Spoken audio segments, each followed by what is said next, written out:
They may be aliens, but in this film, they're called monsters. 6 years after a NASA space probe crashes in Central America, bringing with it the emergence of new alien life, a photojournalist, played by Scoot McNairy, is tasked with escorting his boss's daughter, played by Whitney Able, through the quarantine zone of Mexico to the safety of the US border. Shot digitally on a shoestring budget with a largely improvised script, Monsters was written and directed by newcomer Gareth Edwards, who also filled the role of cinematographer, production designer, and visual effects artist.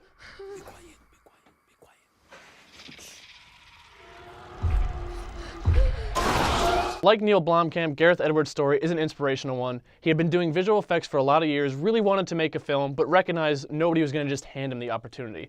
So what he did was he came up with just a premise, where the monster movie ends and then life, begins afterwards. That was the concept he really wanted to explore. So he pitched that to Vertigo Films. Vertigo Films said, great, go with it. And then he found himself in the unfortunate position of then, without really having a script, trying to base a premise around that concept and, rush and get things done. Yeah. So you say it's largely improvisational. He didn't have a script. So I'm assuming they were just winging it out there? Yes and no, because while everything wasn't written out exactly, how Gareth and the actors would approach a scene was to have it broken down into two different ideas, written on two different color-coded pieces of paper. So on one piece of paper, he would have everything that would physically transpire in a scene. And on the other piece of paper, he would have everything that would emotionally transpire in a scene.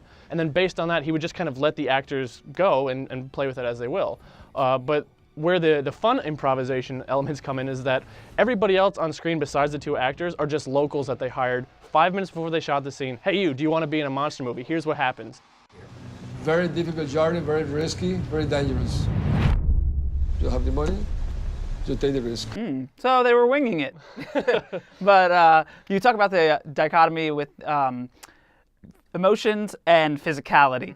And I think viewers are really going to be surprised at the amount of emotion that is in this monster movie. Yeah, absolutely. Because while there's aliens certainly in the film, they're peripheral. They're just there to kind of set up the environment. What's really the focal point of this film is the emotional connection between Scoot and Whitney's characters.